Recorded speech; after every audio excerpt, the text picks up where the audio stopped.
الحمدللہ رب العالمین والصلاة والسلام علی سید المرسلین اما بعد فاعوذ باللہ من الشیطان الرجیم بسم اللہ الرحمن الرحیم الصلاة والسلام علیک یا رسول اللہ وعلی آلک واصحابک یا حبیب اللہ الصلاة والسلام علیک یا نبی اللہ وعلی آلک واصحابک یا نور اللہ۔ مدنی چینل کے ناظرین، پروگرام سبق آموز خبریں لیے حاضر ہیں۔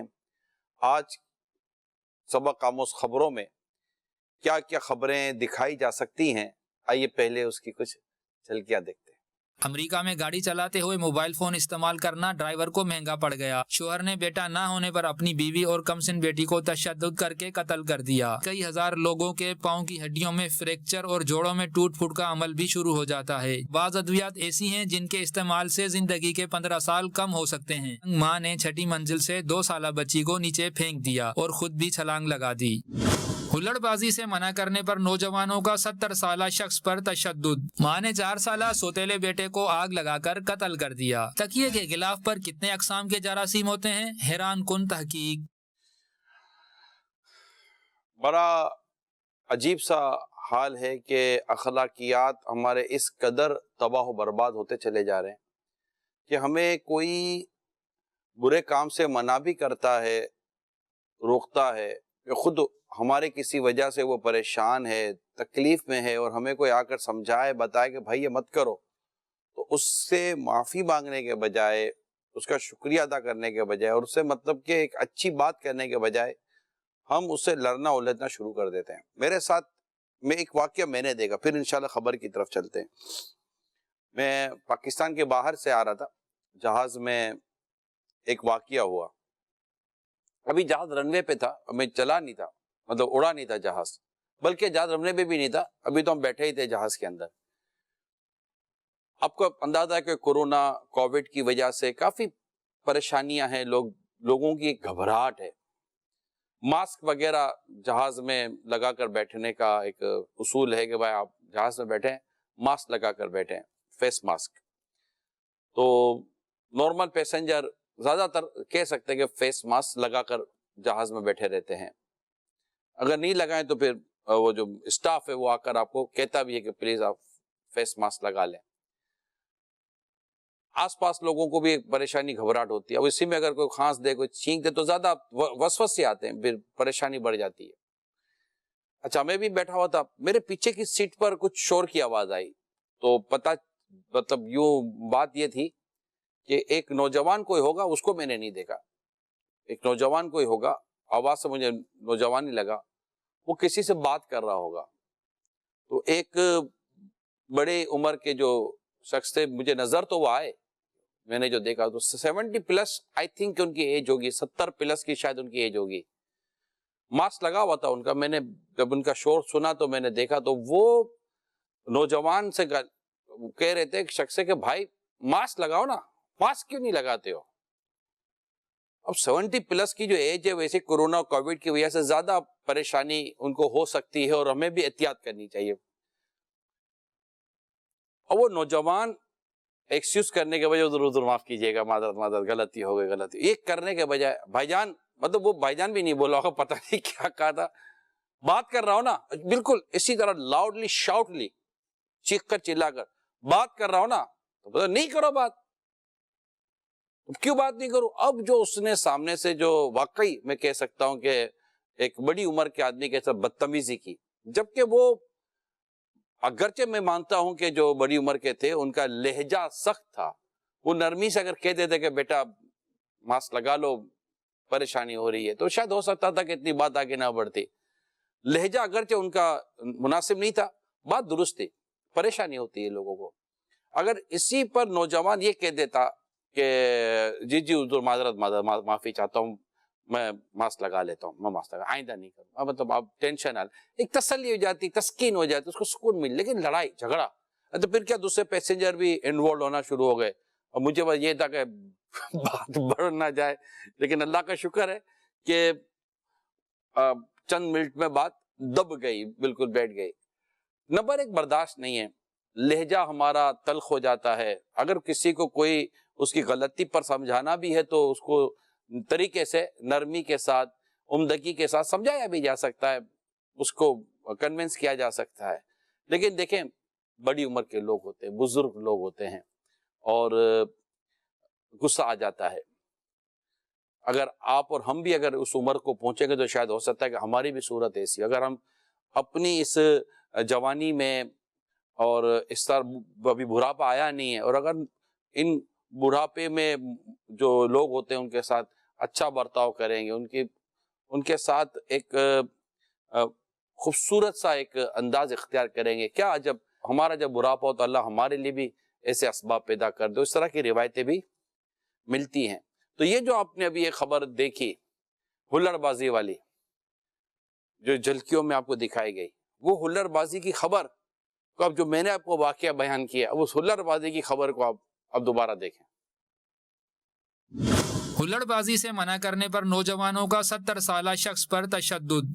لاہور میں اوباش نوجوانوں نے زبردستی گھر میں داخل ہو کر 70 سالہ شخص کو ڈنڈوں سے تشدد کا نشانہ بنا ڈالا، جس کے نتیجے میں بوڑھا شخص شدید زخمی ہو گیا، جسے تشویشناک حالت میں ہسپتال منتقل کر دیا گیا۔ اطلاع ملنے پر پولیس نے ملزمان کے خلاف مقدمہ درج کر لیا۔ پولیس کا کہنا ہے کہ مطلوبہ ملزمان کی تلاش جاری ہے۔ واقعہ نوجوانوں کو ہلڑ بازی سے منع کرنے پر پیش آیا۔ یہ واقعہ جو میں نے آج سبق آموز خبروں میں لینے کی کوشش کی ہے، اس میں ایک نیت میری یہ بھی تھی کہ میں ان سے بھی بات کروں کہ جو گلی کوچوں میں شور مچاتے ہیں اور شادی بیاہ یا اس طرح کے کسی موقع کے اوپر اس قدر فائرنگ کرتے ہیں، اس قدر آتش بازی کرتے ہیں، اور اب بدقسمتی کے ساتھ ایک وبا، ایک پریشانی اور گلے پڑ گئی ہے کہ بہت اونچی اونچی آواز سے، تیز آواز سے گانے بجاتے ہیں، موسیقی بجاتے ہیں۔ اللہ کریم ان سب کو سچی توبہ کی توفیق عطا فرمائے۔ یعنی اتنی پریشانی اس سے ہو رہی ہے، جن کو ہو رہی ہے اتنی پریشانی ہو رہی ہے۔ اچھا پھر عجیب لوگ ہیں، جب ان کو سمجھاؤ تو پھر سمجھنے کے بجائے یہ الٹا لڑتے الجھتے ہیں۔ دیکھیں اگر اس طرح اگر کوئی گلیوں میں سڑکیں بند کر کے اور اونچی اونچی آواز سے ایک لوگوں کو تکلیف ہوتی ہے، اگر کوئی نیکی کے نام پر بھی کام کرتا ہے تو اس کو بھی سوچنا چاہیے کہ آخر لوگوں کو تکلیف تو نہیں نہ دی جائے گی، ان کو پریشان ہو۔ پھر اس میں اگر بڑھاپے پر پہنچے ہوئے لوگ ہوتے ہیں، بیچارے سو نہیں سکتے۔ یعنی مجھے یاد ہے کہ 12ویں شریف کے وقت میں ماشاءاللہ چراغا ہوتا ہے، چراغا کرنا چاہیے، لائٹیں ہم بلڈنگوں پر اور گلیوں میں لگاتے ہیں، جائز طریقے سے کرنا چاہیے، انشاءاللہ اس کی برکتیں بھی اور ثواب بھی ملے گا اگر نیت اچھی ہوئی تو۔ کہ نبی پاک صلی اللہ تعالیٰ علیہ وسلم کا میلاد منانا یہ سعادت کی بات ہے، اور اس میں عاشقان رسول چراغا کرتے ہیں، لائٹیں وغیرہ لگاتے ہیں ماشاءاللہ، اور کرتے رہتے ہیں۔ اللہ کرم کرے، اور یہ ایک اچھی بات ہے، جبکہ اس سے شریعت کی خلاف ورزی کہیں ہم نہ کرتے ہوں۔ تو کسی نے بلڈنگ پر لائٹ لگائی، اب وہ بلب لگاتے نا، تو بلب کیا گیلری جو بالکونی ہوتی ہے، گیلری کے ساتھ بلب نکلے گا، دیوار کے ساتھ بلب لگے گا تو ہوا آئے گی تو وہ دیوار سے بلب ٹوٹ جائے گا۔ بالکونی جو ہوتی ہے، گیلری ہوتی ہے، وہاں پر وہ جو چین ہوتی تھی اس پہ بلب لگایا جاتا تھا کہ اس طرف آ جائے۔ اچھا وہ بلب لگے اور اس گیلری سے بلب نکل جائے، بلب لگے اس گیلری سے بلب نکل جائے، اور بلب لگانے والوں کو تھوڑی بہت کیا مطلب ان کو میں انعام دوں کہ یار یہ مطلب صحیح آدمی نہیں ہے اور یہ جلتا ہے وغیرہ وغیرہ، یہ وہ ہے وغیرہ کر کے۔ جب اس سے بات چیت کی گئی، اس نے کہا بھائی مجھے آنکھوں کی تکلیف ہے، یہ میرا بیڈ روم ہے، یہ میرا کمرہ ہے جہاں میں سو رہا ہوں، یہ آپ جو بلب لگا رہے ہو اس کی روشنی سیدھی میرے کھڑکی کے ذریعے میری آنکھوں پر آ رہی ہے، مجھے تکلیف ہو رہی ہے۔ آپ بتائیں یار، اب بھی اگر کوئی بلب نہ نکالے، پھر وہ معذرت وغیرہ کا سارا سلسلہ ہوا، لیکن ایک کلیئر ہوئی نا، ایک بات کلیئر ہوگی، ہم فوراً مطلب مائنس چلے جاتے ہیں، منفی چلے جاتے ہیں۔ ایسا نہیں ہونا چاہیے، لوگوں کو تکلیف کیسے ہو۔ اللہ تعالیٰ سلامت رکھے ہمارے امیر علیہ سنت کو، پیر و مرشد کو۔ صدائے مدینہ جو فجر میں اٹھانے کا جو ہمارا سلسلہ رہتا ہے، تو اسے ہم صدائے مدینہ کہتے ہیں۔ اس کے تعلق سے پہلے میگا فون پر اسلامی بھائی فجر میں جگایا کرتے تھے، تو میں مختصر کر رہا ہوں۔ کسی کو کہا گیا یار آپ یہ کرتے ہو، میرا بچہ جو سویا ہوا ہوتا ہے اس کے لیے پرابلم ہوتی ہے۔ تو امیر سنت کو جب پتا چلا تو آپ نے میگا فون، ایک جو میگا فون جس کے ذریعے اٹھاتے ہیں وہ اور ہارن جیسا ہوتا ہے. ہمیں اس کو منع کر دیا کہ یہ نہیں, لوگوں کو تکلیف دینے کے لیے ہم تھوڑی کوئی یہ کام کر رہے تھے, ہم تو انہیں جہنم کی تکلیف سے بچانے کے لیے یہ کام کر رہے ہیں. مگر اس میں بھی ہمیں یہ دیکھنا ہے کہ ان کو یہ سویا ہوا ہے, عورت نماز پڑھ کے سو گئی ہوگی وغیرہ وغیرہ, تو آپ نے منع کر دیا, تکلیف نہیں دینی. میری درخواست ہے, اگر اس وقت مجھے کوئی ایسے فیملیز, ایسے نوجوان, ایسے لوگ سن رہے ہیں جو جاتے ہیں شادی بیاہ میں, ہو سکتا ہے شاید وہ نہ سن رہا ہو کہ جس نے یہ سب کام کرنا ہو سکتا ہے وہ سن رہا ہو جو شادی بیاہ دعوتوں میں اور اس طرح وہ ہوتے ہیں, وہ بھی دیکھتے ہوں یہ جناب ہو رہا ہے. اب روکیں, نیکی کی دعوت دیں پلیز, برائی سے منع کریں. کیا رات کو یہ مطلب کوئی ٹائم ہے, بلکہ کیا ٹائم کے قانونی طور پر منع ہے, ٹائم کا تو یہاں کوئی مسئلہ ہی کوئی نہیں ہے. مگر ایک تو غیر قانونی کام کرنا, پھر کئی صورتوں میں غیر شرعی کام کرنا, پھر اس میں مطلب کہ تکلیف, بچے اٹھ جائیں. خود میرے ساتھ میرے گھر میں یہ واقعہ ہوا, مطلب میری بچی جس طرح ڈری تھی, کانپی تھی اور کس طرح سہمی تھی مجھے پتا ہے. یہی رات کے 2 بجے 2:30 بجے کتنے 3 بجے کے آس پاس کا کوئی ٹائم تھا, اور بارات آئی تھی, کیا تھا پتہ نہیں, جو آتش بازی ہوئی تھی, جو آوازیں آئی تھی, اللہ کی پناہ. آپ سن تو رہے نا, دنیا بھر میں جہاں بھی آپ سن تو رہے نا. اچھا قبول بھی تو کر رہے ہوگے کہ ہاں یار یہ بات ہے تو صحیح, یار آپ کو بھی تو پرابلم ہو رہی ہوگی جو دیکھ اور سن رہے ہیں. ان میں آپ کتنے ہوں گے جن کی شاید ہم ترجمہ نہیں کر رہے ہیں. پچھلے دنوں امیر سنت نے مدنی مذاکرے میں بھی اس موضوع کو لیا تھا. تو آپ سن تو رہے نا, آپ کی شاید کو سنے گا, آپ کے خاندان میں, آپ کے دوستوں میں, آپ کے آس پاس میں بھی ایسا کام شاید ہو رہا ہوگا, آپ کے آس پڑوس میں بھی ایسا شاید کام ہو رہا ہوگا. ہم سمجھائیں, یہ نہ کہیں یار کچھ بھی نہیں ہو سکتا. نہیں, دعوت اسلامی بنی تو یہ نہیں تھا کہ کچھ بھی نہیں ہو سکتا. الحمدللہ جو کچھ ہوا ہے اللہ کی فضل و رحمت سے, بہت کچھ اللہ کی رحمت سے ہوا ہے. سمجھاتے رہیں, نیکی کی دعوت دیتے رہیں, برائی سے منع کرتے رہیں. قرآن میں ہے وَذَكِّرْ فَإِنَّ ذِكْرَ تَنْفَعُ الْمُؤْمِنِينَ, سمجھاؤ کہ سمجھانا مسلمانوں کو فائدہ دیتا ہے. اللہ تعالی ہمیں بزرگوں کا ادب کرنے کی بھی توفیق عطا فرمائے. جو ہمارے چھوٹوں پر شفقت نہیں کرتا, ہمارے بڑوں کا ادب نہیں کرتا, وہ ہم میں سے نہیں ہے, روایت میں موجود ہے. تو یہ لڑنا جھگڑنا نہیں چاہیے, بلکہ تکلیف دیتے ہیں, کوئی آ کر منع کرتا ہے کہ یار پلیز نہیں کریں, خدا نہ کرتا کہ اس کا انداز سخت ہے, اگنور کریں. ہم تو غلطی پر ہیں نا, ہم مان لیں. ٹھیک ہے, میں امید کروں کہ آپ آئندہ بچیں گے بھی اور بچائیں گے بھی, امید کروں. اللہ آپ سب کو خوش رکھے, شاد و آباد رکھے. صلو علی الحبیب صلی اللہ تعالی علی محمد. آئیے دوسری خبر کی طرف میں آپ کو لے کر چلتا ہوں.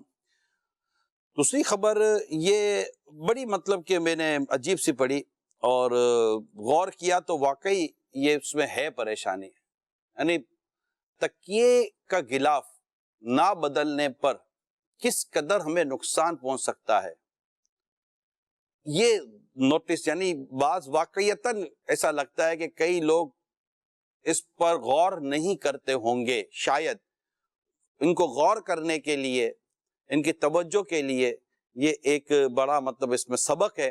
آئیے اس خبر کو دیکھتے ہیں.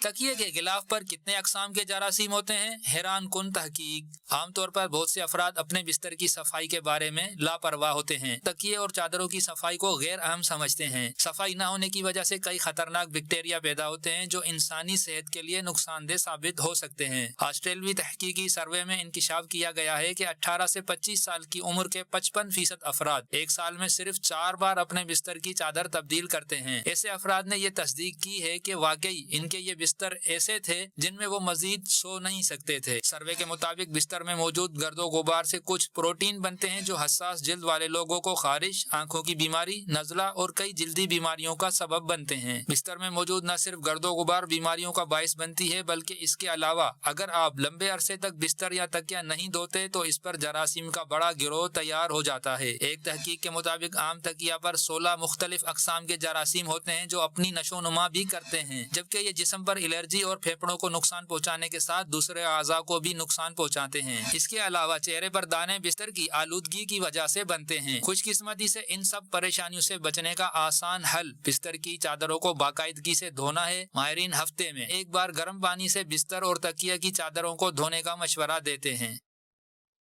امید کرتا ہوں کہ یہ خبر آپ کو شاید فائدہ دے گی اگر آپ اس پر عمل کریں گے. اور غور کریں گے یہ واقعیتاً ایسا ہوتا ہے، نہیں کرتے. یہ خود مشاہدہ ہے، ذاتی طور پر مشاہدہ ہے. ایسی بعض اوقات تکیے کے غلاف سے ایسی بدبو آ رہی ہوتی ہے کہ اللہ کی پناہ. مطلب لگتا ہے کہ یار یہ جیسے تولیے ہیں، تولیوں سے بدبو آتی ہے. لوگ پتہ نہیں کیوں تولیے بھی نہیں دھوتے. تولیہ تو ہے ہی میل اتارنے کے لیے، ہاتھ دھوتے ہیں یا کچھ بھی میل اتارتے ہیں. وہ پڑا ہوا میل لے کر ہفتہ دو ہفتہ تو یہ نہ کریں. تولیے بھی دھوتے رہیں، تولیے کو بھی دھوپ میں سکھاتے رہیں دھو کر.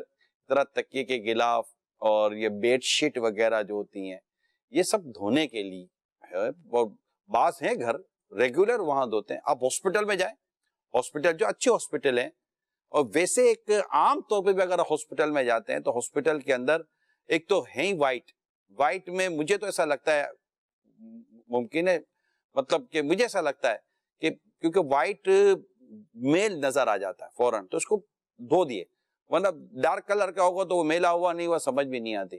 اب دیکھیے ہاسپٹل میں ہوٹلوں میں اس طرح وائٹ ٹاول ہوتے ہیں، تولیے بھی سفید ہوتے ہیں، تکیے کے غلاف بیڈ شیٹ وغیرہ سب سفید ہوتی ہیں. حالانکہ جنرل استعمال ہوتا ہے، مریض ہوتے ہیں یا ہوٹلوں میں عام لوگ ہوتے ہیں، مگر آپ کو وائٹ ہی ملے گا عموماً. تو یہ کیا یہ دھلتے رہتے ہیں. اور ہمیں بھی چاہیے کہ اپنے گھروں میں ایک صفائی ستھرائی اسلام و دین کا بڑا خوبصورت ایک سبجیکٹ ہے، بہت اہم سبجیکٹ ہے صفائی ستھرائی. سنت تنظیف باقاعدہ ایک عنوان ہے. نظافت کے ساتھ انسان جیے اور صاف ستھرا رہے، اپنے آپ کو صاف ستھرا رکھے، اپنے کپڑوں کو صاف ستھرا رکھے. ہم مطلب بنیان پہنتے ہیں وہ بھی مطلب کہ دھلے ہوئے صاف ستھرے ہوں، دیگر کپڑے ہمارے صاف ستھرے ہوں، موزے ہمارے بدبو نہ چھوڑتے ہوں وہ صاف ستھرے ہوں. امامہ شریف اللہ پہننے کی سعادت عطا کرے. نبی پاک صلی اللہ تعالی وسلم کی بڑی پیاری سنت ہے، امامہ شریف سر پر سجا ہوا ہونا چاہیے. امامہ شریف بھی دھلے ہوئے ہوں، امامہ شریف سر پر صاف ستھرے ہوں اور خوشبو بھی آ رہی ہو کپڑوں سے امامہ شریف سے. تو یوں مطلب کہ اگر پورے وجود کی بات کریں تو مطلب یوں کہ جسم کا رواں رواں صاف ستھرا ہونا چاہیے. اللہ کرم کرے ہمارا باطن بھی صاف ستھرا ہونا چاہیے. وہ بھی وہ ندامت کے آنسو سے، توبہ کے آنسو سے، خوف خدا کے آنسو سے انشاءاللہ تعالیٰ یہ ہمارا اندر کا جو حصہ ہے نا، باطن دل اور اندر کا حصہ یہ دھلتا ہے. اور بقیہ یہ کہ واشنگ مشین میں دیگر کپڑے دھلتے ہی ہیں. تو کیا پتا کہ ہماری کتنی جلدی بیماریاں، اسکن ڈیزیز، جیسے انہوں نے پھیپڑے کی بیماریوں کے تعلق سے تحقیق بتائی کہ پھیپڑوں کا ہم جب سوتے ہیں تو کتنے جراثیم خدا نہ خواستہ اگر تکیے کے غلاف پر ہیں جو سانس کے ذریعے ہمارے پھیپڑوں میں جا کر نہ جانے ہمیں نقصان پہنچاتے ہوں. اور ہم مختلف دوائیں لے رہے ہیں. اچھا ہوتا یہی ہے کہ لوگ دواؤں پر دوائیں لے رہے ہوتے ہیں، مگر جو جس کو کہتے ہیں نا کاز آف ڈیزیز، جو وجہ ہے بنیادی طور پر جو بیماری کی، اس سے ناواقفیت کی وجہ سے کئی بیماریاں ہمارے ساتھ لگی رہتی ہیں. ہم دواؤں پر دوائیں لے رہے ہوتے ہیں لیکن جس کی وجہ سے وہ بیماری یا پریشانی ہو رہی ہے ہم اس کو ڈھونڈنے میں، نکالنے میں ناکام ہو جاتے ہیں. اس میں یقیناً اپنے امیر اہل سنت کا ذکر کروں گا. ماشاءاللہ لاکھوں کروڑوں عاشقان رسول سے محبت بھی کرتے ہیں اور ان کے تعلق سے سن کر میرا اپنا گمان ہے کہ یہ عمل کرنے کی طرف بھی آتے ہوں گے.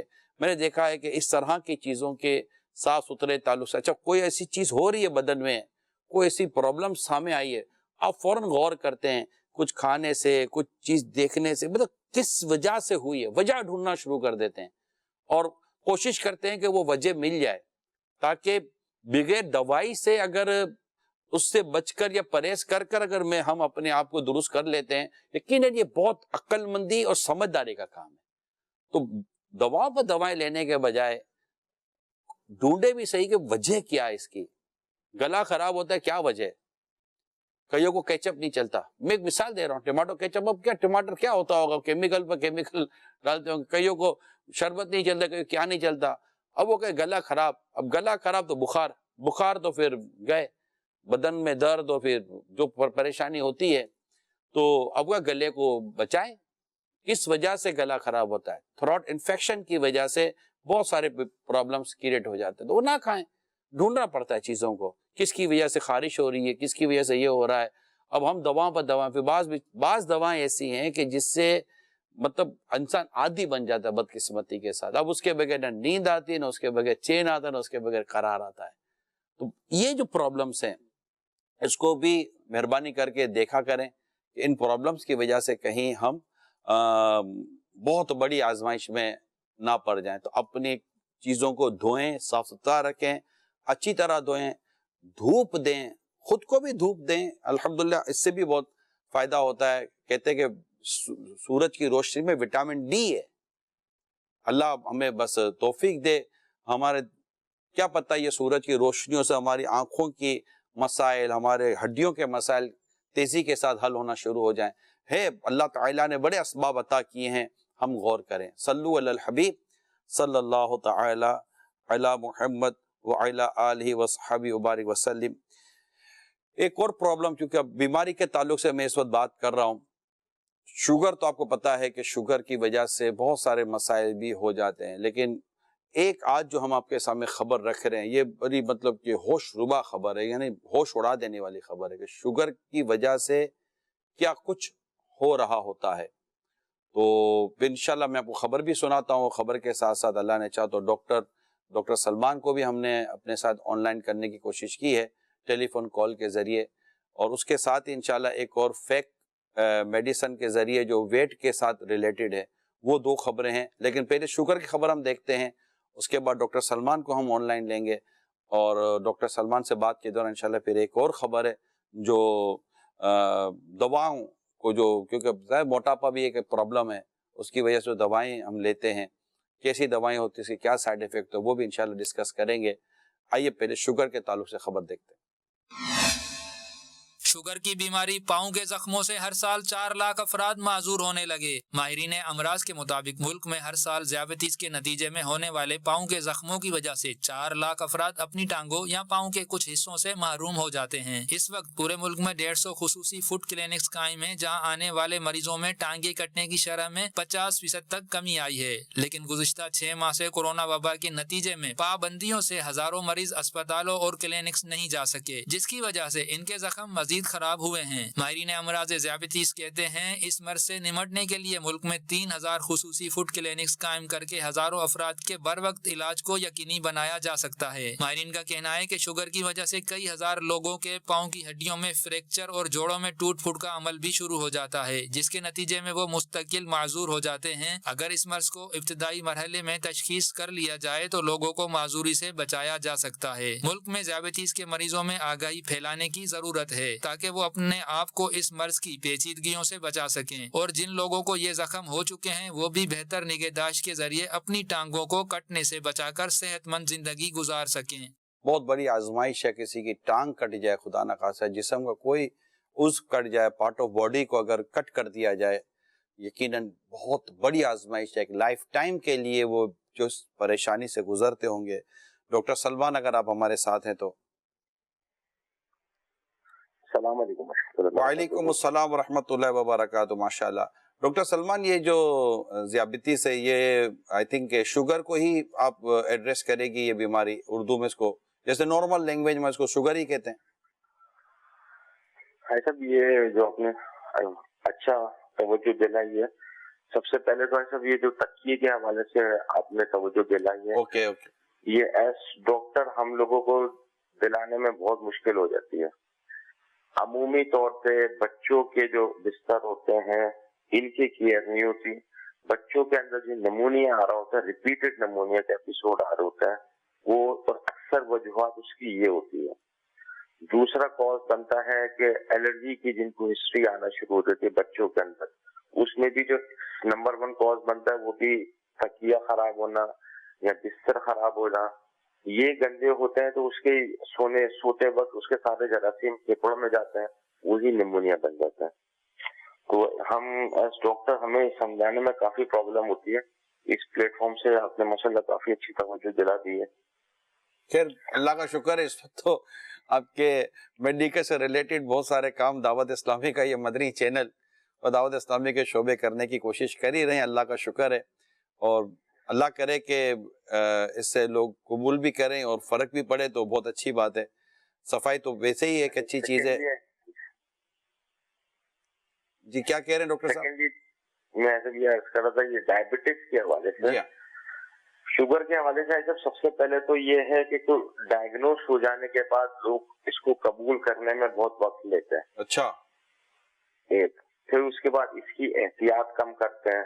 دو پھر تیسرا میڈیسن لینے میں بھی وہ بدپرہیزی کرتے ہیں. جو ڈائبٹک فوڈ جس کو ہم بولتے ہیں نا, یہ ہوتا ہے بیسیکلی ڈائبٹک نیوروپیتھی. نیوروپیتھی کا مطلب یہ ہوا کہ جیسے نارمل جو انسان کو ٹھنڈا گرم لگتا ہے, تو نیوروپیتھی کے بعد ان کو ٹھنڈا گرم یا کوئی چوٹ لگ جائے اس کا محسوس نہیں ہو رہا ہوتا. تو اسی لیے ڈائبٹک پیشنٹ کے لیے ریکمینڈ کیا جاتا ہے کہ آپ اسپیشل جوتے پہنے کے رکھیں یا پاؤں اپنے کور کر کے رکھیں. جیسی زخم لگے فوراً اس کی کیئر کریں, کیونکہ اس میں دو مسئلے ہوتے ہیں. ایک, ان کو محسوس نہیں ہوتا کہ انہیں زخم ہو گیا. دوسرا, ڈائبٹک کے پیشنٹ میں ہیلنگ کی جو پاور ہے, جو ہیلنگ کا ایک نارمل پروسیجر ہوتا ہے, بھرنا زخم کا بھرنا, ہاں زخم کا بھرنے کا جو پروسیجر ہے وہ تھوڑا ڈیلے ہوتا ہے. اگر ایک عام آدمی کو تھوڑا سا کٹ لگ جائے گا تو وہ 2 سے 3 دن میں ہیل ہو جاتا ہے. ڈائبٹک کے پیشنٹ میں یہ ہفتہ بھی لے سکتا ہے. اچھا, یہ نیوروپیتھی ڈیولپ ہونے میں کم و بیش 8 سے 10 سال لگتے ہیں. یہ ایسا نہیں ہے کہ ایک دن میں نیوروپیتھی ہو جاتی ہے کہ آپ کا ڈائبٹک فوڈ ہو گیا. یہ اندر میں پل رہا ہوتا ہے, آپ کا مطلب یہ اندر پل رہا ہوتا ہے. یہ ڈائبٹک فوڈ اچانک نہیں ہوتا ہے, آپ کو ڈائگنوسس ہو چکی ہوتی ہے ڈائبٹک کی, اور یہ جو نہیں ہوتی. ڈاکٹر سلمان, جو امیر سنت نے ہمیں جو ایک مشورہ دیا ہے کہ نارمل آدمی بھی ہر 6 مہینے میں ایک بار اپنے ٹیسٹ کروا لے, تو یہ بھی مطلب میڈیکلی بھی یہ ٹھیک ٹھاک ریکمینڈیڈ ہے کہ ایک نارمل ایک عام جس کو اتنا پرابلم نہیں ہے وہ بھی ہر 6 مہینے میں ایک بار اپنے ٹیسٹ کرا لے, اور اگر خدا نہ خواستہ کوئی نکل آتی ہے چیز تو پھر اس چیز کو ہر 3 مہینے میں اس کو ٹیسٹ کرائے. یہ میڈیکلی بھی ریکمینڈیڈ ہے. جیسے ہر 40 سال کی ایج کے بعد ریکمینڈیڈ ہے کہ اپنے بلڈ پروفائل کے ٹیسٹ کروا لی جائیں. اس میں بالخصوص شوگر کا ٹیسٹ ہے, لپڈ پروفائل کا ٹیسٹ ہے. یہی وہ ڈیزیز ہیں جو سب سے کامن ہیں اور پھیلتی چلی جا رہی ہیں. 2019 کے اندر 482 ملین پیپل تھے, اور 2020 کے اندر 500 سے زائد یہ ملین عوام افیکٹ ہو چکے ہیں ڈائبٹک سے. تو یہ بہت بڑی تعداد اس سے افیکٹ ہو رہی ہے. اس میں صرف ایک ڈائبٹک فوڈ نہیں ہوتا, اس میں کڈنی فیلئر بھی ہو جاتا ہے, آنکھیں بھی ضائع ہو جاتی ہیں. لیکن یہ سب ہوتے ہیں 10-12 سال کے بعد کمپلیکیشن. اگر ونس آپ ڈائگنوز ہو گئے ڈائبٹک تو اس میں نہ اتنا پریشان ہونا ہے, نہ اتنا گھبرانے کی بات ہے. آپ نے صرف پرہیز اور میڈیسن اس کو اگر مینج کر کے چلیں گے تو یہ کمپلیکیشن آپ کے ڈیولپ. یعنی یہ جن کو شوگر ہو چکی ہے, میں 2 سوال اب آپ سے کروں گا آخر میں, اس کے بعد ایک اور نیوز کی طرف جانا ہے. 2 سوال میں آپ سے کروں گا. جن کو ہو چکی ہے وہ کیا احتیاطیں کریں, چند ایک بیان کر دیں پلیز. ایسا جن کو شوگر ہو چکی ہے, سب سے پہلے تو ہم ان کو ریکمینڈ کرتے ہیں اپنے پاؤں کا خیال رکھیں. کوئی بھی زخم لگے یا چوٹ لگے فوری طور پہ اس کو صاف رکھیں, پاؤں اپنے صاف رکھیں, اور کور جوتے پہنا کریں تاکہ بے خیالی کے اندر کوئی چوٹ نہ لگ جائے. اگر چوٹ لگ بھی جائے تو فوراً ڈاکٹر سے رابطہ کر کے اس کا ہیل کروا لیا جائے. اس کی ہیلنگ کے لیے کافی توجہ دی جاتی ہے. ٹھیک ہے. اچھا, جن کو شوگر نہیں ہے, اللہ کا شکر ہے, جو بچے ہوئے ہیں وہ بچے رہیں, کیا کریں؟ جن کو شوگر نہیں ہے ان کو بھی زخم کا احتیاط تو دونوں صورتوں میں کرنی ہوتی ہے. اگر زخم ہو گیا پاؤں پہ اور وہ ہیل نہیں کیا تو ہیل نہ کرنے کی وجہ سے بھی اس میں کمپلیکیشن آ جاتی ہیں. ٹیٹنس, جیسے کسی کو روڈ کے اوپر لگ گیا تو ٹیٹنس کا انفیکشن ہو جاتا ہے, وہ بھی کمپلیکیشن دے جاتا ہے. ڈاکٹر صاحب, زخم سے ریلیٹڈ آپ نے اگرچہ ہماری رہنمائی فرمائی ہے, لیکن ذرا کوئکلی یہ فرما دیں کہ اگر کوئی شخص یہ نیت کر رہا ہے سنتے ہوئے کہ یار یہ تو بہت پرابلم ہے, اپنے کو شوگر ہو ہی کیوں, شوگر سے مجھے بچنا ہے, تو وہ کیا, جیسے مثال کے طور پر ہم کہتے ہیں کہ کولڈ ڈرنک سے احتیاط کرے, میٹھی جو جیسے کیک ہیں اور پتہ نہیں کیا کیا چیزیں آج کل آتی ہیں ان سے احتیاط کرے, تو وہ احتیاط نہیں ہو پاتی تو پھر شوگر کی طرف بڑھنے کا چانسز بڑھ جاتے ہیں. کیا کہتے ہیں آپ؟ جیسے آپ نے جو یہ مثالیں دی ہیں بالکل صحیح دی ہیں. کولڈ ڈرنک, میٹھی چیزوں کا استعمال اور زیادہ چربی والی چیزوں کا استعمال, فیٹی ڈائٹ جس کو بولتے ہیں اس کا استعمال, اور 34 اس کے ساتھ ہوتی ہے آپ کی کوئی ایکٹیویٹی نہیں ہوتی, یعنی ایکسرسائز نہیں ہے یا واک نہیں ہے. جتنا آپ ان پٹ لے رہے ہیں اتنا آؤٹ پٹ آپ کا ہو نہیں پا رہا ہے, یعنی انرجی برن آؤٹ نہیں کر رہا ہے, تو سب سے پہلے تو وزن بڑھنا شروع ہو جاتا ہے, پھر شوگر انکنٹرول ہوتی ہے, پری ڈائبٹک کنڈیشن آتی ہے, پھر جا کے پھر ڈائبٹک آتا ہے. ڈاکٹر صاحب, اسٹریس, ذہنی دباؤ, کیا یہ بھی شوگر کے لیے کوئی سبب بن سکتا ہے؟ ہاں, تو اب یہ ریسرچ چاہیے کہ اسٹریس ریڈیوس جو ہوتی ہے کنڈیشن, جب گھر کے اوپر ہوتا ہے تو بہت سارے ہارمونل چینجز جسم کے اندر آ رہے ہوتے ہیں. تو انسولین جس آرگن سے بنتی ہے پینکریاس, اس کو لبا بولتے ہیں, اس پہ بھی اسٹریس آتا ہے, یہ ایکسٹرا ورک کرنا شروع کر دیتا ہے. اسٹریس یعنی خود کو دباؤ سے بچائے. دباؤ سے بچنے کے لیے اپنے آپ اپنی نیند پوری کریں, اپنے کام ایزی کریں, شیڈول ایک اپنا بنائیں کہ بھئی یہ اس وقت میں یہی کام ہو سکتا ہے تو یہ کریں. دوسرا, اپنی غذائیں انرجیٹک اچھی غذائیں نارمل لیں, اور اللہ توفیق دے تو ہم بھوک سے کم کھائیں. یہ چیزیں, اس کے ساتھ ساتھ میں آپ کو عرض کروں, اللہ تعالیٰ پر کامل بھروسہ کریں, توکل اپنا مضبوط کریں. میں آپ کو بتاؤں, توکل, رب پر بھروسہ, یہ اتنا خوبصورت اور اتنا یہ مطلب اس موضوع میں اتنی توانائی ہے کہ آپ کو اور ہم کو یہ ذہنی پریشانیوں کے ساتھ ساتھ اور دنیا اور آخرت کی کتنی پریشانیوں سے نکالتا ہے. توکل, میرا رب میرے ساتھ ہے, میرا رب میری کیفیت کو جانتا ہے, میرا رب میرے حالات کو جانتا ہے. اپنے رب پر کامل اعتماد بھروسہ کرنے کے ساتھ اپنی زندگی گزارنے والے کے لیے انشاءاللہ دنیا اور آخرت کی ٹھیک ٹھاک بھلائیاں ہیں. ڈاکٹر سلمان, ایک اور خبر میں آپ کی طرف بڑھا رہا ہوں. یہ مطلب کہ جو موٹاپے کا پرابلم ہے, جس کو کم کرنے کے لیے لوگ اس طرح کی جو میڈیسنز کی طرف جاتے ہیں, یہ میں نے خبر دیکھی, مجھے ہمارے سسٹم والوں نے بتائی. آپ کے ساتھ بھی شیئر کرتا ہوں, ناظرین کے ساتھ شیئر کرتا ہوں, پھر آپ سے کچھ میں اس میں رائے لوں گا آپ کی. جی چلائیے. وزن کم کرنے والی غیر رجسٹرڈ ادویات کا استعمال, زندگی کے 15 سال کم ہو سکتے ہیں ماہرین صحت. وزن کم کرنے کے حوالے سے اکثر لوگ اپنے تصور میں کسی طلسماتی طریقے یا نسخے تک پہنچنا چاہتے ہیں جس کو استعمال کریں تو ان کا وزن چند دنوں یا مختصر سے عرصے میں کم ہو جائے. اسی پریشانی میں لوگ غیر صحت مند, غیر رجسٹرڈ اور غیر قانونی ادویات کو استعمال کرنے سے گریز نہیں کرتے, جو کہ نہ صرف صحت بلکہ انسانی زندگی پر بھی اثر انداز ہوتی ہے. ماہرین صحت کا کہنا ہے کہ لوگ ڈاکٹرز کے مشوروں کے بغیر اپنی صحت کو داؤ پر لگا دیتے ہیں اور بغیر نسخوں والی ایسی ادویات کی طرف مائل ہو جاتے ہیں جو انہیں نقصان پہنچا سکتی ہیں. یہاں تک کہ بعض ادویات ایسی ہیں جن کے استعمال سے زندگی کے 15 سال کم ہو سکتے ہیں. اس کی وجہ یہ ہے کہ دوا کے مضر اثرات انسان کے اندرونی خلیوں کو تباہ کرنا شروع کر دیتے ہیں. ایک حالیہ تحقیق میں ایسی ہی ایک دوا کو جانوروں اور پرندوں پر آزمایا گیا جس سے ان جانوروں پر کئی منفی اثرات مرتب ہوئے. یہ ایسی ادویات ہیں جن کے مضر اثرات ظاہر ہو چکے ہیں اور ان کی فروخت کو غیر قانونی قرار دیا گیا ہے, مگر پابندی کے باوجود لوگ ان ادویات کو چوری چھپے استعمال کرتے ہیں. ماہرین کا کہنا ہے کہ وزن گھٹانے کے کئی صحت مند طریقے موجود ہیں, لہٰذا وزن گھٹانے کے لیے ایسے شارٹ کٹ استعمال کرنے سے بچا جائے. شارٹ کٹ, یہ بہت نوٹس کیجئے گا, اس کا مختلف رائے آتی ہیں, مختلف پتہ نہیں چیزیں بیان کی جاتی ہیں. اتنے گھنٹوں میں, اتنے دنوں میں, تو یہ جناب ایک ہفتے میں آپ کا وزن کم ہو جائے گا, آپ کا پیٹ کم ہو جائے گا تو آپ اسمارٹ ہو جاؤ گے. نہیں, وہ تو ایسا نہیں ہے. یہ اس طرح کی باتوں میں مت آئیں.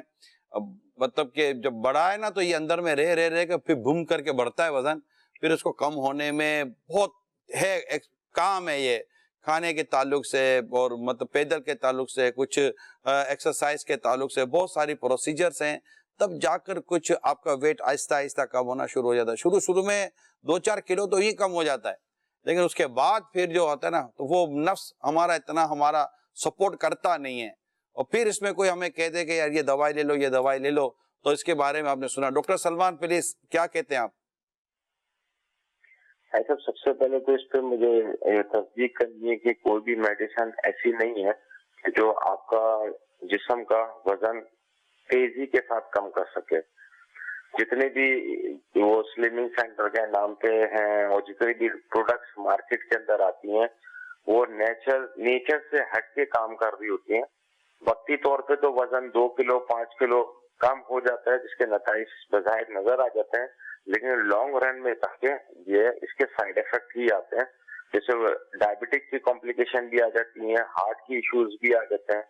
اب جس جسم کے اندر چربی ہے, اب ان نیچرل طریقے سے یا کسی اور میکینزم سے اب آپ چربی کو پگھلانے کی اس طرح کی کوشش کریں گے, اس کی وجہ سے ہارٹ کی کمپلیکیشن بھی آ جاتی ہیں. جو نیچرل طریقہ ہے وزن کم کرنے کا اور اسٹینڈرڈ ہے، اور کم کھانا اور اپنی ایکٹیویٹی کو بیلنس رکھنا، اور طریقہ کار کا جو اسٹینڈرڈ دیا ہوا وزن ہونے کا، وہ ایک ہفتے میں صرف آدھا کلو ہی میکسیمم وزن کم ہو سکتا ہے، 2 ہفتے میں 1 کلو، اور مہینے میں 2 کلو وزن کم ہو سکتا ہے، آپ کی ہیبٹ اگر آپ نے امپروو کر لی تو۔ دواؤں کی طرف نہیں جانا چاہیے، دواؤں کی طرف نہیں جانا چاہیے، آپ کا یہ کہنا ہے؟ دوائیوں کا کوئی رول ہے ہی نہیں، وقتی طور پہ ان کا رول ہوتا ہے، آپ لائف لانگ دوائیوں کے اوپر نہیں رہ سکتے۔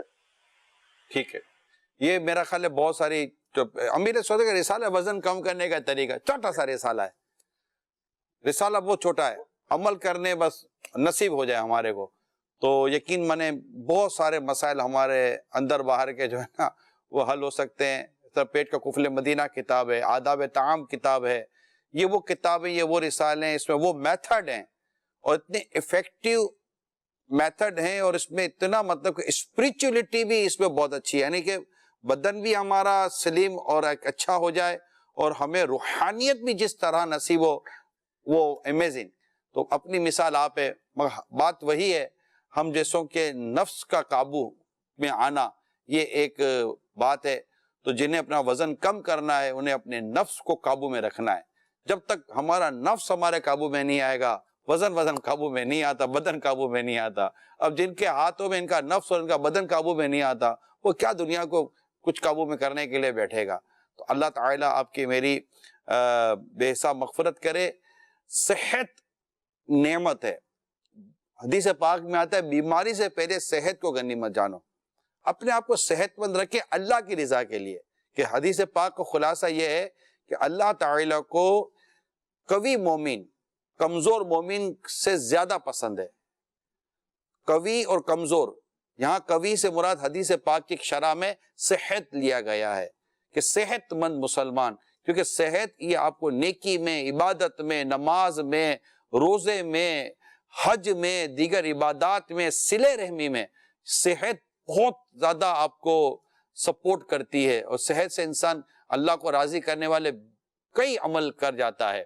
تو اللہ کی رضا کے لیے ہم کو صحت مند رہنے کی کوشش کرتے رہنا ہے، تاکہ نماز، عبادت، جماعت کے ساتھ نماز، مسجد کی حاضریاں ہو سکے۔ تو کچھ کھانے پینے پر بریک لگائیں، اپنے سادہ کھانے کی طرف اللہ آپ کو مجھے آنے کی توفیق عطا فرمائے، اور عبادت کی طرف ہم جائیں، نماز کی طرف جائیں، تلاوت کی طرف جائیں، ہم نماز با جماعت کی طرف جائیں، انشاءاللہ روزوں کی نیت کریں، انشاءاللہ اس کا فائدہ ہوگا۔ بہت بہت شکریہ ڈاکٹر سلمان، اللہ آپ کو جزائے خیر عطا فرمائے۔ السلام علیکم۔ وعلیکم السلام ورحمۃ اللہ وبرکاتہ۔ مدنی چینل کے ناظرین، ڈرائیونگ کرتے کرتے اس کے بعد پھر انشاءاللہ ایک اور ہم نیوز کی طرف جائیں گے۔ آج ہم نے ڈاکٹر زیرک کو بھی اپنے ساتھ کالز پر لینا ہے، اور ان کے لیے ہم نے 3 خبریں، ڈاکٹر زیرک آگے چلے، ڈاکٹر زیرک سے ہی پہلے ہم اسٹارٹ لے لیتے ہیں۔ تو میں 3 خبریں ڈاکٹر زیرک آپ کی طرف بڑھاؤں گا، 3 خبریں الگ الگ ہیں، اور تینوں خبریں اتنی تکلیف دہ ہیں، میں چاہوں گا کہ آپ سے میں کچھ وجوہات لوں کہ اس کے پیچھے بھی کیا کوئی ذہنی اور قلبی سب پریشانیاں ہیں، کہ کیا وجہ ہے کہ یہ ہوش ربا اور مطلب کہ ہلا دینے والی خبریں ہم دیکھتے ہیں۔ سب سے پہلے آئیے آپ کو میں خبر بتاتا ہوں، ایک ماں کا 4 سالہ بیٹے کو کس طرح مطلب کہ آگ لگا کر قتل کرنے کا جو واقعہ ہوا، وہ اس کے بعد آپ دیکھیں گے ماں نے کس طرح کمسین بچی کو 6ٹھی منزل سے پھینکا اور اس کی کیا وجہ تھی۔ پھر آپ خبر دیکھیں گے شوہر نے بیٹا نہ ہونے پر اپنی بیوی اور کمسین بیٹی کے ساتھ کیا کیا۔ یہ 3 خبریں مسلسل ہیں، ایک کے بعد دوسری، دوسری کے بعد تیسری، انشاءاللہ دیکھتے ہیں، اور مجموعی طور پر میں چاہوں گا کہ ڈاکٹر زیرک سے انشاءاللہ اس کا ہم وجوہات کی طرف جائیں۔ جی چلائیے۔ ماں نے کمسن بچی کو 6ٹھی منزل سے پھینک کر چھلانگ لگا دی۔ ذہنی پریشانی اور مسائل سے تنگ ماں نے چھٹی منزل سے 2 سالہ بچی کو نیچے پھینک دیا اور خود بھی چھلانگ لگا دی۔ اہل محلہ نے گرنے والی بچی کو کار کے کور میں بحفاظت بچا لیا، جبکہ عورت بجلی کی تاروں سے الجھ کر سڑک پر گر کر زخمی ہو گئی۔ اطلاعات کے مطابق عورت نے پہلے اپنا موبائل فون نیچے پھینک کر شور مچایا، جس پر اہل محلہ جمع ہو گئے۔ اس دوران لوگوں نے ایک کار کے کور کو اتار کر چاروں جانب سے پکڑ لیا تاکہ عورت اور بچی کو بچایا جا سکے۔ پولیس افسر اقبال عثمان نے بتایا کہ عورت نے کچھ عرصہ قبل دوسری شادی کی تھی، وہ کافی عرصے سے نشہ بھی کرتی تھی، ساتھ ہی عورت گھریلو مشکلات اور مالی مسائل میں بھی مبتلا تھی، جس سے چھٹکارا پانے کے لیے یہ انتہائی اقدام کیا۔ شوہر نے بیٹا نہ ہونے پر بیوی اور کمسن بیٹی کو قتل کر دیا۔ شوہر نے بیٹا نہ ہونے پر اپنی بیوی اور کمسن بیٹی کو تشدد کر کے قتل کر دیا۔ راولپنڈی میں ایک گھر سے 32 سالہ عورت اور 1.5 سالہ بچی کی تشدد زدہ لاشیں ملی ہیں، جس کے بعد گھر کے سربراہ کو تحویل میں لیا گیا ہے۔ مقتولہ عورت کے والد اور بچی کے نانا نے پولیس کو بیان دیا۔ بیان کے مطابق داماد بیٹا نہ ہونے پر بیٹی پر تشدد کرتا تھا۔ ظالم نے بیٹی اور نواسی کو ناحق قتل کیا ہے۔ مقتولہ کے والد کا کہنا تھا کہ 2 ماہ قبل بیٹی کے مانگنے پر 2 لاکھ روپے بھی بھجوائے تھے، لیکن اس کے باوجود اس ظالم نے میری بیٹی اور نواسی کو قتل کر دیا۔ ماں نے 4 سالہ سوتیلے بیٹے کو آگ لگا کر قتل کر دیا۔ ماں کے ہاتھوں 4 سالہ بچے کے قتل کی خبر سامنے آئی ہے۔ خبر کے مطابق سوتیلی ماں نے ظلم کی انتہا کرتے ہوئے 4 سالہ بیٹے کو آگ لگا کر قتل کر دیا۔ پولیس نے فوری کارروائی کرتے ہوئے ملزمہ کو گرفتار کر لیا۔ پولیس کے مطابق ملزمہ بچے کی سوتیلی ماں تھی، جس سے مزید تفتیش کی جا رہی ہے۔ آپ غور کریں، یہ کسی مطلب کہ ذہنی اور قلبی تکلیف دینے والی خبریں میں نے آج ابھی آپ کے ساتھ شیئر کی ہیں۔ یعنی سمجھ نہیں آتا کہ مطلب کہ ایک شخص اس لیے مطلب کہ قتل کر دے کہ وہ بیٹا نہیں ہوا۔ بھائی عورت کے ہاتھ میں ہے کب کہ وہ بیٹا دے، عورت کے ہاتھ میں ہے کب کہ وہ بیٹی دے؟ اتنا نہ سمجھے ہم کہ اللہ کی مرضی ہے، اس کے دستے قدرت میں کہ جسے چاہے بیٹا دے، جسے چاہے بیٹی دے، جسے کچھ بھی نہ دے۔ کیا مرد کے ہاتھ میں، کیا عورت کے ہاتھ میں کہ بیٹا یا بیٹی؟ یہ ہے ہی نہیں، ہمارے ہاتھ میں نہیں ہے۔ تو پھر اس وجہ سے اپنی عورت یا اپنے بچوں پر تشدد کرنا، ظلم کرنا، انہیں ستانا، ان پر ظلم کرنا، اللہ کی پناہ۔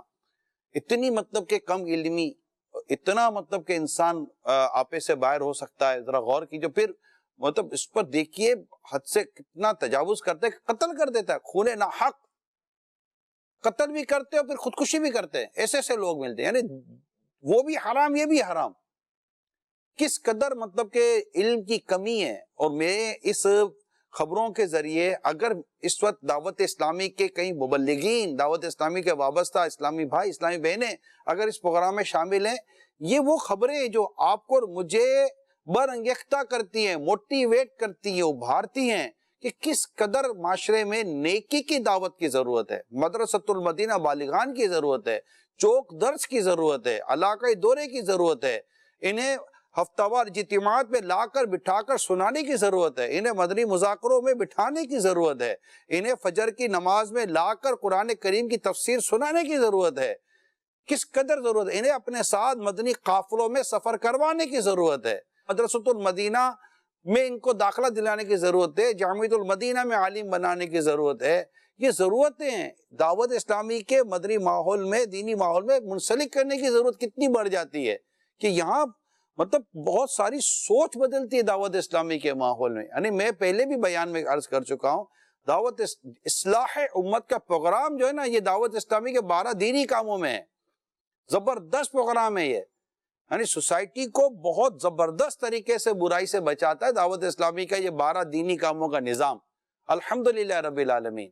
تو مبلغین، مبلغات، دعوت اسلامی وابستگان اور جو بیچارے، میں ان سے ریکویسٹ کرتا ہوں جو کسی سستی کی وجہ سے اور مطلب بے توجہ کی وجہ سے گھر میں، ابھی آپ ہو سکتا ہے مجھے سن رہے ہوں، میں آپ سے عرض کرتا ہوں، آپ دعوت اسلامی کو وقت دیں، اپنے گھر سے نکل کر، میں فیملی کو کہتا ہوں کہ آپ اپنے گھر کے محارم کو کہیں کہ پلیز آپ گھر سے باہر جائیں، معاشرہ بربادی کی طرف جا رہا ہے، مطلب قتل کیے جا رہے بچے، لوگ خودکشیاں کر رہے ہیں، عورتیں نشے کا عادی بن رہی ہیں، اپنے بچوں کو مار رہی ہیں، گھروں میں ظلم ہو رہے ہیں، تشدد ہو رہے ہیں، ہم ان کے گھروں میں نہیں داخل ہو سکتے، مگر باہر ہم ان کی مائنڈ میکنگ کر سکتے ہیں، ہم ان کی تربیت کر سکتے ہیں۔ قرآن کا فیضان، نیکی کی دعوت کا فیضان انشاءاللہ ان کے گھروں میں جب داخل ہوگا تو ان کے گھروں کو سنتوں کا گہوارہ اور خوشی اور راحتوں کا گہوارہ بنائے گا۔ پلیز سستی کی وجہ سے گھر میں بیٹھ کر صرف وقت گزار کر یا صرف یہ کہہ کر کہ جناب بہت حالات خراب ہیں، تو حالات خراب ہیں کہتے اندھیرے کو مت کوسو، اپنے چراغ کو درست کر لو۔ ہمارے صرف تبصرے کر لینے سے، محض کرنے سے کیا حالات بدل جائیں گے؟ حالات محض کرنے سے نہیں، کرنے سے بدلیں گے۔ یہ جو خبریں ہیں یقیناً اس کے اندر ایک ہوتا ہے اوہ ایسا ہو گیا، ایک آ جاتی ہے ایک چیز، مگر ایک خبر سے ہم یہ نہ سوچیں کہ آئندہ ایسی خبریں نہ ہوں، ہم اس پر کچھ کوشش کریں۔ اسلامی بہنیں اپنے دینی کام کو مزید بڑھائیں اور اسلامی بہنوں کو اپنے قریب لائیں، مزید دعوت اسلامی کے ماحول کے قریب لائیں، تاکہ کسی بھی قسم کی پریشانی میں یہ خدا نہ خواستہ کسی قتل کی طرف، خودکشی کی طرف یا اس کے علاوہ اور کسی خلاف شرع عمل کی طرف بڑھنے کے بجائے یہ اللہ پر بھروسہ کر کے اور ایک صبر و شکر کی زندگی گزار سکیں۔ یہ میری درخواست ہے، ہر عاشق رسول سے درخواست ہے، صرف دعوت اسلامی والوں سے ہی نہیں، لیکن جو بھی اس وقت دیکھ اور سن رہے ہیں، آپ سب کو چاہیے، ہم سب کو چاہیے کہ بلغوا عنی ولو آیا، مصطفیٰ کریم صلی اللہ علیہ وسلم کا ارشاد ہے، پہنچا تو میرے سے اگرچہ ایک ہی آیت کیوں نہ ہو۔ نیکی کی دعوت دینا، برائی سے منع کرنا، یہ بڑا عظیم کام ہے۔ اس کے ذریعے ہم بہت ساری برائیوں کو، بہت ساری خرابیوں کو، بہت سارے معاشرے کے گناہوں کو ہم ختم کرنے کی کوشش کر سکتے ہیں۔ اور اللہ کا شکر ہم دیکھتے ہیں کہ یہ نظر آتا ہے، دعوت اسلامی کو اللہ نے نوازا ہے، لوگ سننے کے لیے تیار ہیں، ملتے ہیں، اور ہم کوشش جاری رکھیں اپنی۔ ڈاکٹر زیرک، میں نے دعوت اسلامی کے تعلق سے، دینی کام کے تعلق سے، نیکی کی دعوت کے تعلق سے میں نے کچھ عرض کرنے کی کوشش کی ہے کہ یہ خبریں واقعی مطلب کہ پریشان کرنے والی اور موڈ آف کر دیتی ہیں یقیناً، اور ہونا بھی چاہیے۔ مسلمان کو، ایک مسلمان کی تکلیف کا پتہ چاہے، اس کو تکلیف ہونی چاہیے۔ اب آپ یہ بتائیے کہ اس میں کیا کوئی ذہنی پریشانی ہے؟ اسپیشلی میں کہوں گا کہ جیسے نشہ کے تعلق سے، دیکھیں ہمیں خبر ہے، خبر کے سچ و جھوٹ کا اللہ بہتر جانتا ہے، لیکن ایک خبر آئی ہے اور اس خبر کے تعلق سے پھر ہم ڈسکس کر رہے ہیں، ہم آئیڈینٹیفائی نہیں کرتے کون ہے، کیا ہے، کدھر ہے، لیکن ایک خبر بنتی ہے، ایک نیوز بنتی ہے کہ بھائی ایسا ہوا ہے۔ تو میں چاہوں گا کہ اس کو تھوڑا ون بائی ون چلیں، کہ سب سے پہلے مجھے یہ بتائیے کہ یہ جو کمسین بچی والا تھا کہ چھٹی منزل سے پھینک دیا اور نشے کی عادی تھی، گھریلو پریشانی تھی، یہ کیا چیز، کیا ہے، ہوتا کیا ہے، ایسی کیا کیفیت ہو جاتی ہے کہ ایک عورت اتنا بڑا قدم اٹھا لے گی؟ سب سے پہلے تو یہ عرض کرنا چاہوں گا کہ یقیناً یہ بڑی غمناک خبریں ہیں، اور جن کے لواحقین دنیا سے چلے گئے اللہ تعالیٰ ان کو صبر جمیل عطا فرمائے، آمین آمین۔ اور جن کا انتقال ہوا اللہ عز و جل ان پر اپنی رحمت نچھاور فرمائے۔ اس میں بنیادی بات اگر دیکھی جائے تو جذبات کے حوالے سے، کہ جب بندہ اپنے جذبات کو قابو میں نہیں رکھ سکتا، جذبات کو ہم ایموشنز بھی کہتے ہیں، اس جذبات کو قابو کرنے کے لیے آپ کو سب سے پہلے تو اپنے جذبات کو سمجھنا پڑتا ہے، انڈرسٹینڈ کرنا پڑتا ہے کہ جو میری اس وقت یہ کیفیت ہے، چاہے وہ غصے والی کیفیت ہے یا پریشانی والی کیفیت ہے یا غمناک کیفیت ہے، اس کے پیچھے وجوہات کیا ہیں، کون سے وہ ایسے بنیادی فیکٹرز ہیں جو میری ایموشنز کو جو ہے وہ اس کیفیت میں لا رہی ہیں۔ اور پھر آپ کو یہ دیکھنا پڑتا ہے کہ جو میرا ری ایکشن ہو رہا ہے، جو میری کیفیت بن رہی ہے، کیا واقعی ایسی بننی چاہیے میری کیفیت، یا کہ میری کیفیت کچھ اور ہونی چاہیے۔ اور پھر آپ ان فیکٹرز کو جو ہے وہ آپ ایڈریس کریں۔ اکثر یہ دیکھا جاتا ہے کہ آپ بھی نوٹ کریں گے کہ جب کسی کی کوئی جذبات جو ہے وہ مثال کے طور پر غصے کی کیفیت ہم لے لیتے ہیں، تو سب سے پہلے بندہ اپنے غصے کو خود سمجھنے کی کوشش کرتا ہے، اور وہ خود اپنے آپ سے سوال جواب کر کے اپنا غصہ ٹھنڈا کر لیتا ہے۔ بعض دفعہ اس طرح نہیں ہوتا، آپ کو کسی دوسرے سے اپنی کیفیات اور اپنے ایموشنز ڈسکس کرنا پڑتے ہیں، اور وہ بندہ آپ سے سوال جواب کر کے یا آپ کی بات سن کر جو ہے وہ آپ کے غصے کی کیفیت کو جو ہے وہ